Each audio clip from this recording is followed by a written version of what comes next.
Squinch. Squinch is a really interesting character that has some synergies with a couple different groups of other characters. We'll talk about those here in a second. He is a goblin and warrior. It's very easy to farm, even very early in the game.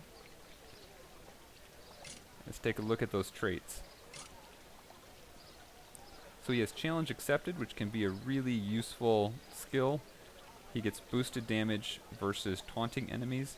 So a lot of times taunting enemies generally have a lot of defense and a lot of health, and it's nice to have a boost to try to take them out if you've got that situation. That comes up a lot in campaign and comes up fairly often in PvP as well. He also has Warrior Hunter, so he's going to do more damage to warriors, which come up fairly frequently. Bovis Eldoro is one that comes to mind that's the favorite of a lot of people. You see him periodically in the PvP mode, and again having the elemental bonus that could be really effective to take him out early. As you might expect for a warrior, you've got high attack, medium to low defense, and medium to low health. You've got fairly low crit chance starting out right here, and some fire resistance. He's got his basic attack, and playing with fire, and this is where one of his synergy areas kind of comes into play. So it's fairly low damage to all enemies, actually quite low, and the scaling is incredibly low as well. So every additional level is just going to increase the base damage by 1.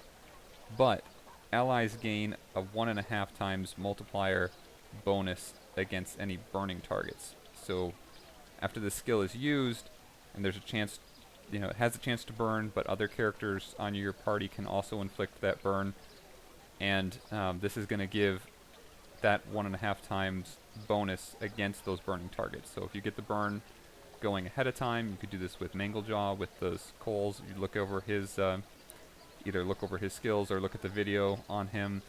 He's got that burning coal skill.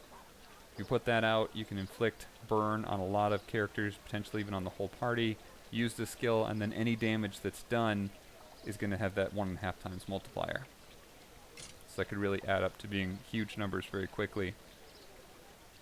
It's got this burning chop, which I've seen it used, and it actually scales pretty well. It seems to do a lot of damage, and I believe it has a fairly quick cooldown as well, so that it can be used right away again. And this is a nice thing. After his first ascension, he becomes armored, which really helps with the survivability. It can help him last a lot longer, especially since he's strong against taunting units. He can still maintain that survivability while taking out those other units. So he's got good benefits he can get on a goblin team. I've mentioned a lot of times in previous videos how many goblin buffs there are. Chief Nub has got a health buff, and then an active stout team buff that can do a lot for goblin allies. And then also Cruel King Bramble has 2 additional buffs that are going to buff the attack and crit or skill.